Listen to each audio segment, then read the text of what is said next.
Vamos con la segunda ponente. Voy a inició sus labores en el Colegio Fiscal Julio Pachi Vargas, profesor de Matemática y Estadística. Ha sido jefe del Departamento de Ventas y Marketing en la empresa de estudios UNASI. Igualmente profesor de Matemática, Física y Química en la Unidad Educativa Rivera del Daule. Trabajó en el área de control de calidad en la empresa Semillas Certificadas Semimor. Micropreparador de plantas de plátano, cacao, orquídeas en la empresa de cultivos in vitro, Agrotropaís. Administrador de áreas verdes en el GAR municipal de Cantón Daule. Y también docente, investigador y coordinador de la carrera de Tecnología y Procesamiento de Alimentos en la Secretaría de Educación Superior, Ciencia y Tecnología e Innovación. Le damos entonces la bienvenida al magíster Marcel Méndez, que va a ser su segunda ponencia, herramientas para alcanzar el desarrollo sostenible. Estudiantes que están aquí en la sala, estudiantes que están acá de manera virtual. Muchas gracias también por la invitación, agradezco grandemente. He estado aquí en la zona, creo que es la segunda vez, y bueno, he venido un poquito temprano, decía yo, para recorrerla, para conocer un poquito más y conocer los grandes beneficios que seguramente tiene. Quiero empezar con una pregunta, algo que quizás ya nos han hecho varias veces, que lo hemos analizado, y es ¿qué lecciones nos dejó la pandemia? Creo que muchas, diferentes áreas, en diferentes circunstancias. Una de ellas es que, por ejemplo, no podemos vivir sin agricultura. Creo que todos estamos de acuerdo. Podemos vivir sin ciertas cosas que para nosotros es normal. Podemos estar sin ciertas restricciones de movilización, pero no podemos estar sin nuestras familias, sin ciertos recursos tecnológicos, y no podemos estar sin la agricultura. Es un factor importante que determina el crecimiento de una sociedad. Sí, no ha habido sociedad sin un crecimiento en la agricultura. Y eso es lo que sabemos como un desarrollo sostenible. Entre mayor sea el avance de la agricultura, de ciertos factores orgánicos, vamos a tener un desarrollo como sociedad. Por eso en esta mañana quiero presentar ciertas herramientas generales, no tan específicas, para alcanzar esto denominado como desarrollo sostenible.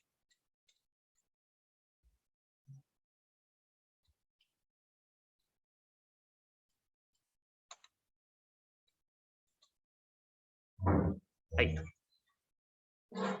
Tenemos varios dilemas. ¿Cuáles son los dilemas actuales en nuestra sociedad? Tenemos problemas ambientales, tenemos problemas económicos, tenemos problemas sociales. Incluso en un libro, hace unos años leía que van en un tiempo determinado a existir las guerras climáticas. No sé si ustedes han escuchado ese término, las guerras climáticas.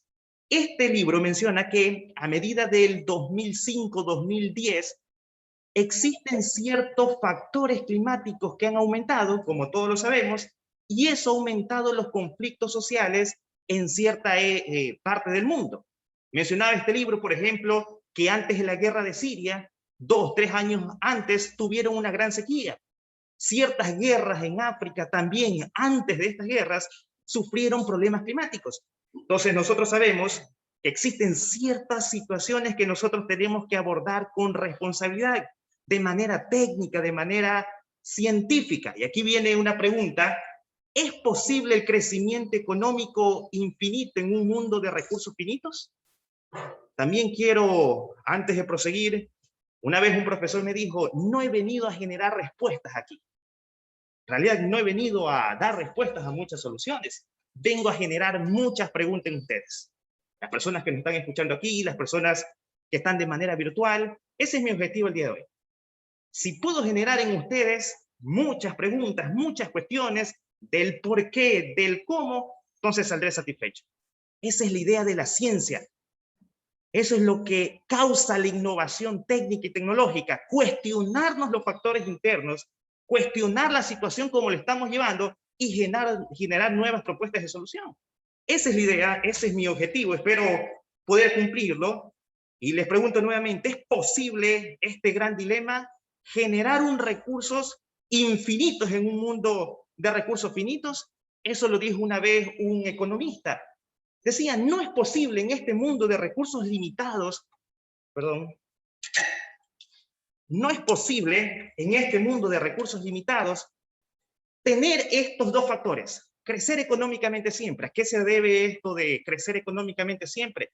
Creo que nosotros vemos a nivel macroeconómico que siempre las estadísticas mencionan que Ecuador, Perú o ciertos países tienen que crecer tanto por ciento. Este año, por ejemplo, vamos a decrecer. Sin embargo, en otros años hemos tenido crecimiento de 2, 3%. Países como China que llegan o llegaron 7, 8%. Países como de la OCDE, la Unión Europea, crecimiento 4, 5%. Entonces, todos los años se trata de priorizar ese crecimiento continuo. A eso se refiere un crecimiento económico infinito. Siempre que tenemos que tener esta perspectiva. Sin embargo, nuestros recursos ambientales, ¿qué son? Finitos. No podemos crear más recursos como el agua, no podemos crear más recursos como el suelo. Están limitados. Lo que vamos a hacer es ampliando estas barreras. Estamos talando bosque, estamos contaminando agua. Entonces, estos recursos o este dilema lo tenemos en la actualidad. Este mismo economista decía, llegará un momento incluso que tenemos que empezar a decrecer económicamente, porque si no, vamos a agotar todos los recursos. Vamos a traer mayores niveles de contaminación y en otras perspectivas que nosotros conocemos. Entonces decía en un artículo, no es posible el crecimiento económico infinito, por lo menos no con los paradigmas económicos, ambientales, agrarios que tenemos en este momento. ¿Por qué? Por lo que él mismo menciona, tenemos recursos limitados, recursos que no los podemos sacar de la nada, sino que dependemos de eso. Lo segundo, otro de los problemas y dilemas, y también con otra pregunta, ¿vivimos o no en la era del plástico? También han mencionado que la humanidad ha pasado por diferentes etapas, la era del hierro, la era del bronce, y actualmente estamos dejando nuestra huella de plásticos. ¿Hasta cuándo va a durar esa huella? Algunos calculan 10.000 años, 20.000 años, otro un poquito más. Entonces, tenemos esa perspectiva que estamos viviendo en la era del plástico. ¿Qué tiene que ver con lo que he venido a presentar? Un poquito de paciencia que quiero poner en contexto nada más la situación. ¿Cómo sigue la situación? Para el año 2050, el 70% de la población mundial se encontrará dentro de las grandes urbes.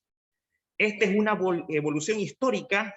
Desde el año 1800 aproximadamente, solo el 3% de la población se encontraba en las grandes urbes. 1950, 29%. 2008, aproximadamente el 50%. 2040, estamos cerca, 65%. Y el año 2050, de aquí a casi 30 años, el 70% de la población habitará en estos centros urbanos. ¿Cuánta población habrá para este año 2050? Se calcula que entre 9.500 millones y 10.000 millones de personas vamos a habitar en este planeta. ¿Cuánto es la población actual? Casi 7.500 millones. Es decir, en 29 años vamos a tener un crecimiento de ¿cuánto? Casi 2.500 millones de personas. Hay que pensar en esa perspectiva. Hay que pensar en los alimentos que se tiene que generar, en los recursos que vamos a generar, porque toda la perspectiva económica se sustenta de recursos ambientales. La perspectiva, es decir, la sensación de plusvalía, deriva todo de la naturaleza. Toda la riqueza, repito, viene de la naturaleza. No importa cuál sea. Incluso los servicios. Alguien puede decir, no, pues yo tengo una empresa de servicios y ahí no depende de recursos naturales. Claro que sí. Necesito de recursos ambientales naturales para mantener esa empresa. Desde la electricidad, desde el agua, desde otros ciertos factores. Entonces, la economía actual nace, se genera y se mantiene por los recursos ambientales, por los recursos naturales. Y este es un poquito de nuestras perspectivas para los próximos años. ¿Qué más tenemos?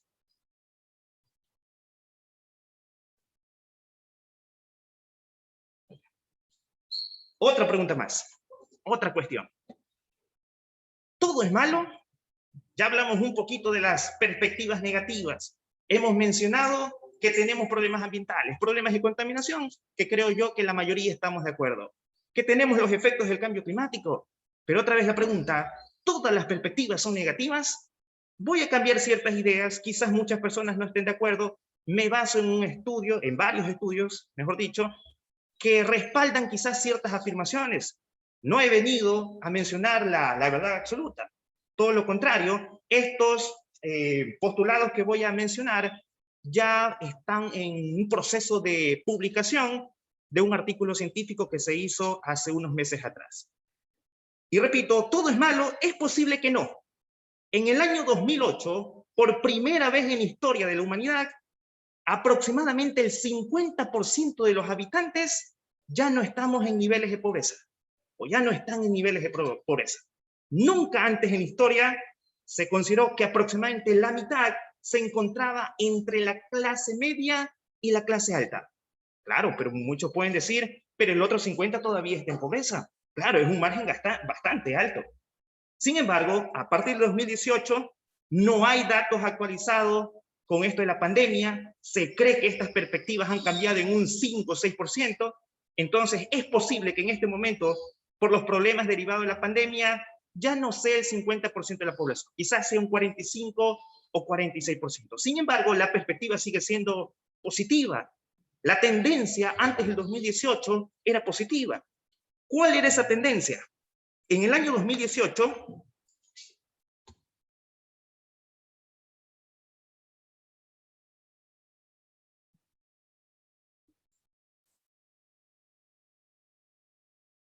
repito, en el año 2018 existían aproximadamente 200 millones de ricos.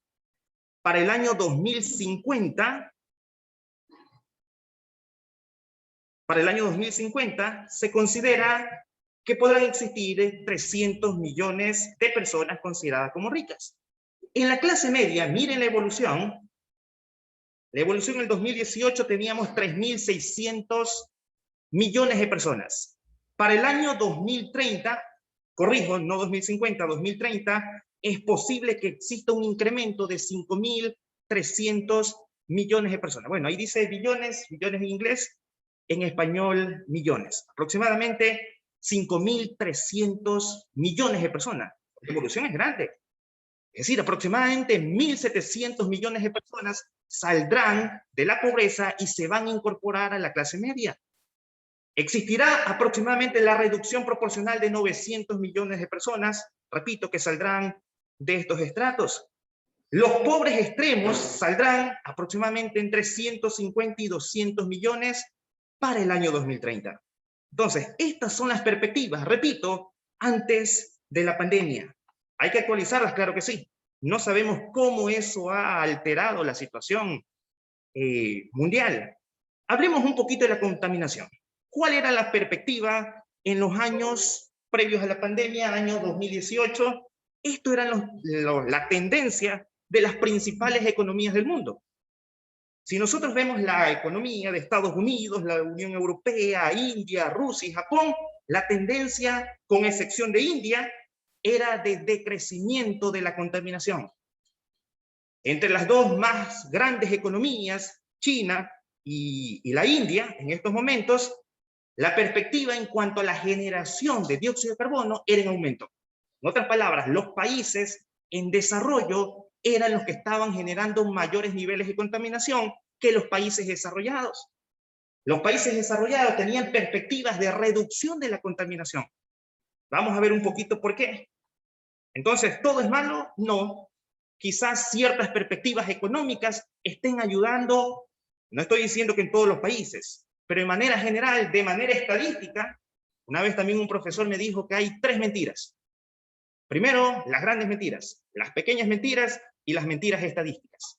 Claro, esto pueden decir, pero mi nivel de ingreso sigue siendo bajo. Claro que sí, pero estamos hablando de una perspectiva global. Quizás la situación en Ecuador sea un poco diferente, pero bueno, este análisis se basa en una perspectiva global. Quizás los índices de pobreza en ciertos países, en ciertas zonas haya disminuido, quizás en países latinoamericanos se haya acrecentado en ciertos aspectos, ¿no? No sé si en un momento hayan escuchado lo que es el índice de desempeño ambiental, o IPI con sus siglas en inglés.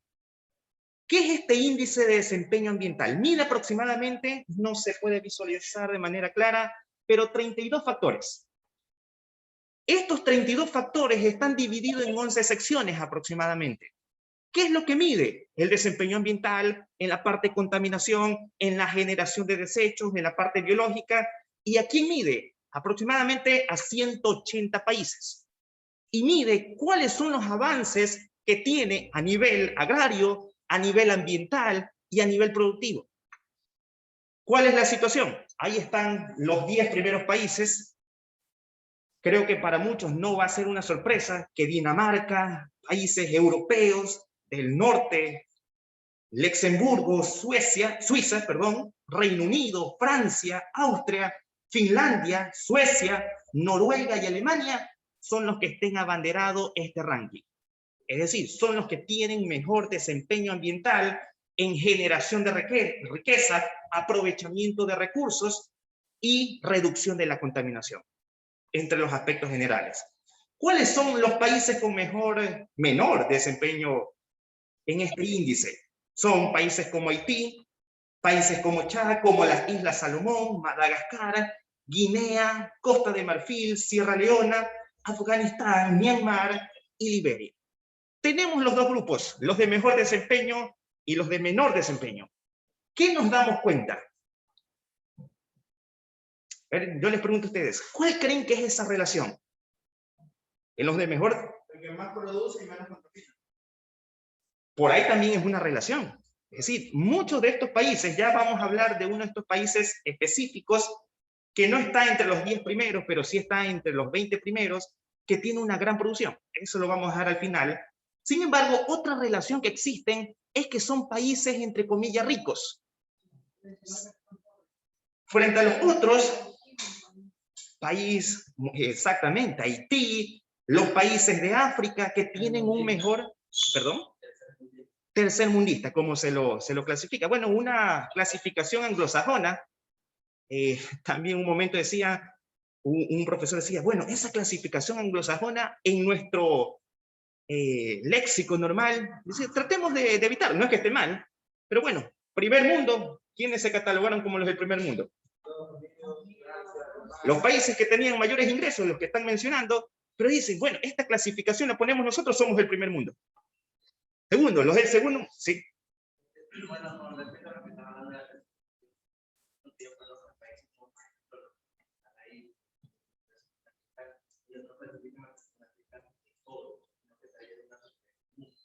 En común tiene los países subdesarrollados que intentan clasificar a las personas. Y eso hace que la población se clasifique. Puede gastar dinero, pero es pobre, entonces se rompe esa brecha y no hay una ayuda mutua para que salga de la sociedad. Sí, también puede ser otra cosa, estratificación de personas.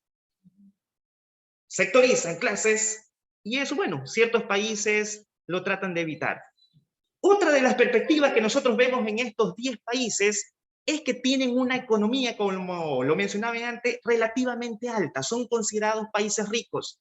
Y también lo mencionó, los de abajo tienen menores perspectivas económicas. Parece que hay una relación entre desempeño ambiental y desarrollo social, desarrollo económico. Parece que las sociedades, a medida que va creciendo su clase media interna, vamos teniendo mayores conciencias productivas y ambientales. La clase media se pone más exigente, es mucho más exigente, exigen más a las autoridades, piden diseñar nuevas políticas de protección interna, de protección, otra vez voy a repetir muchas veces la perspectiva ambiental y la perspectiva agropecuaria. Sabemos que la Unión Europea está a la bandera, a la cabeza de muchas perspectivas ambientales. Ya no realizan fumigaciones como nosotros las realizamos.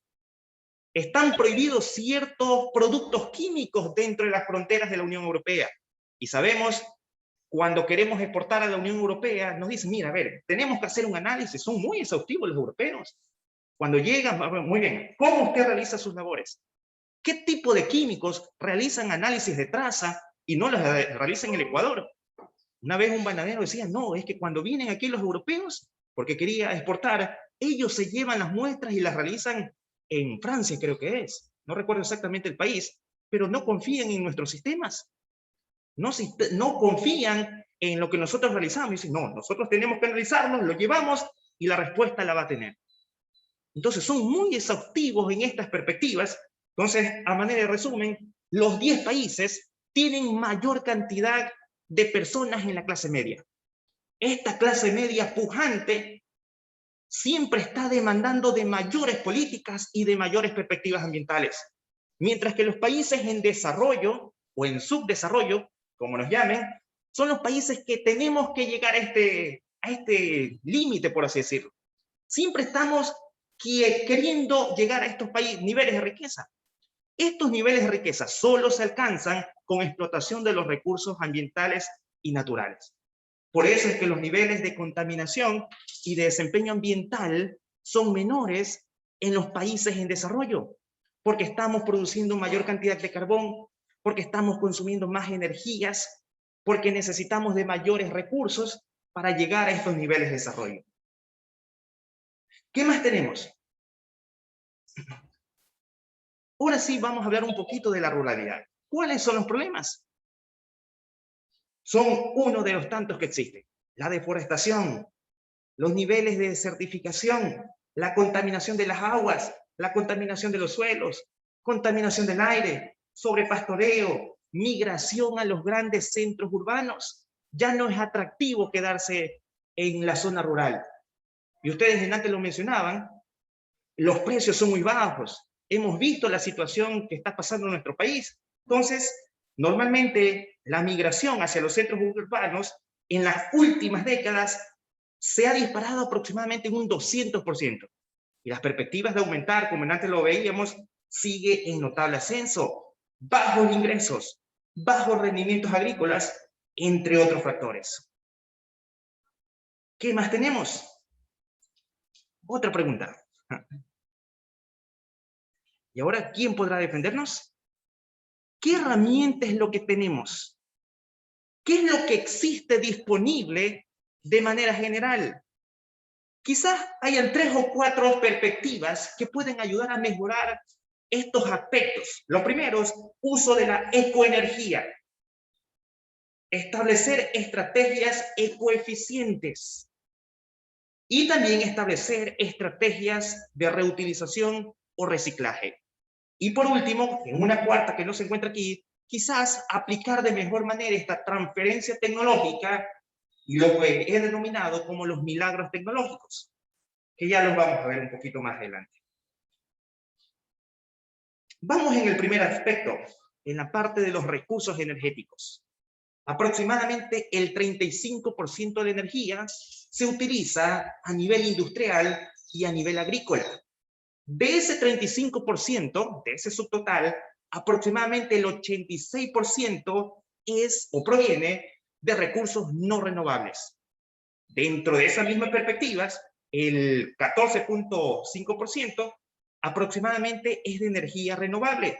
Dentro de esas energías tenemos ciertas estrategias a través de biomasas, de electricidad renovable, estas hidroeléctricas, y energía a través del sol.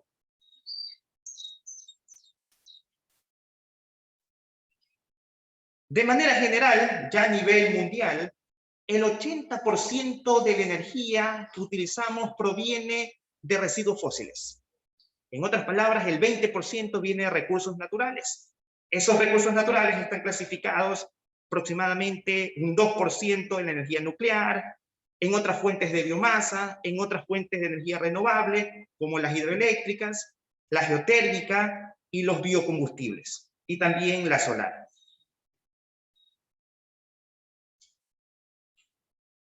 Ahora, viendo el desempeño de las principales economías del mundo, ¿cuál es la inversión que realizan en cuanto a la generación de infraestructura verde? Quizás no se ve un poquito, pero países como los Estados Unidos, en el año 2019, tenía una tendencia al alza. Estados Unidos ha estado trabajando sus perspectivas y subiendo. Países latinoamericanos, quizás en los últimos 4 o 5 años tenemos la tendencia de subir la inversión en estas infraestructuras. Brasil, en cambio, todo lo contrario. Los últimos años ha venido decreciendo la inversión. Países como África, los países africanos en el continente africano, también tienen una perspectiva de subir los niveles de la infraestructura. Países como India, relativamente entre sub y baja. Países de Asia, una perspectiva muy parecida a la de India. China, aunque se muestra aquí en la tendencia negativa, por lo menos desde la pandemia ha tenido un gran incremento en los niveles de desarrollo de su infraestructura, de bioenergía.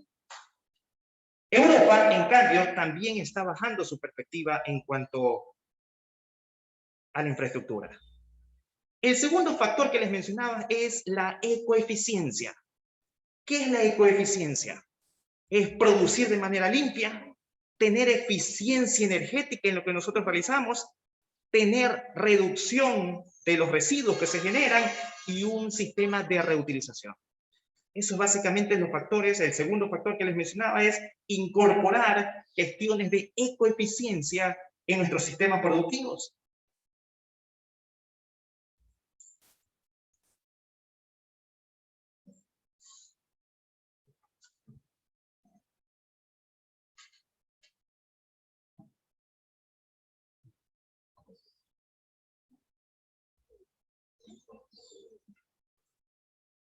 En cuanto a la generación de residuos, perdón que acá como es PDF estoy peleando con el mousepad. Sí, sí, es el asunto del mousepad que, bueno, acá no lo puedo ver, acá sí. Tenía ciertos datos anotados por acá, interesantes en cuanto a la generación de toneladas de basura. Por ejemplo, se menciona que los países europeos en el año 2013 demostraron un mayor compromiso con la gestión de los residuos. Países como Alemania recicla aproximadamente el 65% de los residuos que genera a nivel urbano y rural. Es uno de los países que más reaprovecha los mismos. Este informe del año 2015 dice que establece para que el mundo pueda llegar a estos niveles, necesitamos tomar medidas drásticas para los próximos 5 años. Es decir, máximo hasta el año 2025. Si no, vamos a tener una tendencia de aumento de la producción de las toneladas de basura. Ahora, integrando las tres cosas, podemos hablar de una nueva ruralidad. ¿Cuáles son los elementos que debe tener el desarrollo en esta denominada nueva ruralidad? Desarrollo de infraestructuras a través de energías ecoeficientes, amigables. El desarrollo de un sistema de eficiencia en todos los procesos que se desarrollan. Y finalmente, tener un diseño de gestión en el reciclaje de manera integral entre cada uno de los residuos que se generan. Y como antes les decía, el cuarto elemento, el que mencioné, un estudio de caso, Países Bajos y su milagro tecnológico. Países Bajos, Holanda, bueno, ya no se lo conoce como Holanda, es uno de los países que en un artículo mencionaba alimenta al mundo. Un país muy pequeño en población, 17 millones de habitantes, muy parecido a lo que tiene Ecuador. Sin embargo, en el año 2016, Holanda produjo aproximadamente con sus 41.000 hectáreas, frente a grandes productores como los Estados Unidos. ¿Cuántas hectáreas tiene Estados Unidos? O kilómetros cuadrados, perdón. 9 millones de kilómetros cuadrados es lo que tiene para la agricultura Estados Unidos. Mientras que países como Holanda únicamente casi 42.000 kilómetros. Sin embargo, este país en el año 2016 exportó 90.000 millones de euros, 94.000 millones de euros. Y Estados Unidos exportó 120.000 millones de euros en estos factores agrícolas. 9 millones y 41.000. 94.000 y 120.000. Es decir, pareciera en cuanto a hectareaje, ¿cuántas veces es mayor? Estamos hablando de casi 20 veces, 21, y en cuanto a la producción económica, ni siquiera es el doble. La diferencia entre 94.000 ni siquiera es el doble, 1.5 aproximadamente. ¿Cómo es que países como Holanda, que le han ganado territorio al agua, han avanzado su frontera, en esos molinos, uno los ve muy bonito en internet, y en realidad tiene dos funciones? Uno es un sistema de drenaje que está normalmente expulsando agua. Bueno, ahorita ya es más emblemático que funcional, pero ahí está. Al principio los holandeses decidieron ganarle la batalla al agua del Atlántico, y lo lograron. Cada vez están aumentando la perspectiva, pero ¿cuál fue el indicador o los indicadores que permitieron que este enano, por así decirlo, pueda desarrollarse en ciertos aspectos? ¿Por qué países como Holanda pueden desarrollarse y países casi en la misma perspectiva en tamaño, casi con la misma población, en relación con Ecuador, no lo podemos hacer? Estos son principales factores. Los principales factores se los voy a decir porque no se pueden ver. Repito, cuenta con 17 millones de habitantes. Su logro se debe en que han desarrollado un Silicon Valley de la agricultura, un espacio netamente para la producción agrícola, el desarrollo de nuevas tecnologías, netamente en el campo ambiental y en el campo agrícola. Se dedicaron netamente a trabajar en eso. Desarrollo de nuevas tecnologías. Una de las universidades más grandes del mundo es una universidad netamente agrícola. Siempre hemos escuchado Harvard, el Instituto de Massachusetts, ¿cuál más? Oxford, todas esas universidades que no tienen mucha competencia en el ámbito de agricultura. Sin embargo, entre las 20 primeras universidades está una universidad agrícola, la Universidad de Holanda. Desarrollo tecnológico comprometido para transferírselo a la sociedad. ¿Qué es lo que ellos se pusieron a analizar? Tenemos una situación, necesitamos alimentos, produzcamos tecnología. Ahora, nosotros siempre estamos adquiriendo tecnología. El problema es la transferencia de tecnología. Nosotros podemos tener una tecnología, pero si no la sé usar, ¿para qué me sirve dicha tecnología? O si yo la estoy usando de manera incorrecta, no me sirve de nada. Ecuador tiene unos grandes porcentajes de ingreso de semillas de otros países. Traemos de Perú, traemos de Brasil, bueno, de cuántos lugares. Sin embargo, no tienen los mismos rendimientos de estas latitudes. ¿Por qué? Porque quizás no se han realizado investigaciones sobre la adaptación de estas semillas. Cuando las traemos, creemos que vamos a tener los niveles de rendimiento iguales o parecidos, pero no es así. Sabemos que el comportamiento agronómico de una semilla está determinada por los comportamientos ambientales, por los factores que están a su alrededor. Tenemos esas investigaciones muy pocas. Tenemos estos institutos, aunque los existan, no están dotados de la infraestructura adecuada. Y eso quizás es una crítica interna, porque no estamos quizás capacitados. Una vez en una universidad decía, aquí tengo un espectrómetro. No voy a decir la universidad. Necesitaba el espectrómetro, que en otra universidad me cobraban por utilizarlo casi $1.000. Y la universidad lo tenía ahí. Pero dice, ahí está, pero no hay nadie que lo sepa utilizar. No hay un personal técnico capacitado para utilizarlo. ¿Cómo hacemos? Lastimosamente un espectrómetro, no puedo ver un tutorial de internet y ponerme ahí a atravesar con el espectrómetro. Tuve que gastar lastimosamente los $1.000 en otra universidad para la utilización de estos equipos. Tenemos en algunos casos la tecnología, pero no existe la transferencia. No existe quizás el personal técnico capacitado para que realice estas labores técnicas. ¿Qué más ha hecho estos países como Holanda? La productividad por metro cuadrado la han duplicado en los últimos años, solo en los últimos años, y han reducido a la mitad los recursos necesarios para aplicarla. Tienen mayor rendimiento por hectárea, por metro cuadrado, y menos utilización de agua y de suelo, utilización de tecnología de hidroponía, mejoramiento de semillas. Ellos sabemos que están afectados a veces por los factores climáticos, pero tienen grandes invernaderos.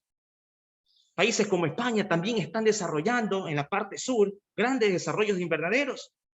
Entonces, todo esto es un análisis, los factores científicos que ayudan a establecer los mejores desempeños.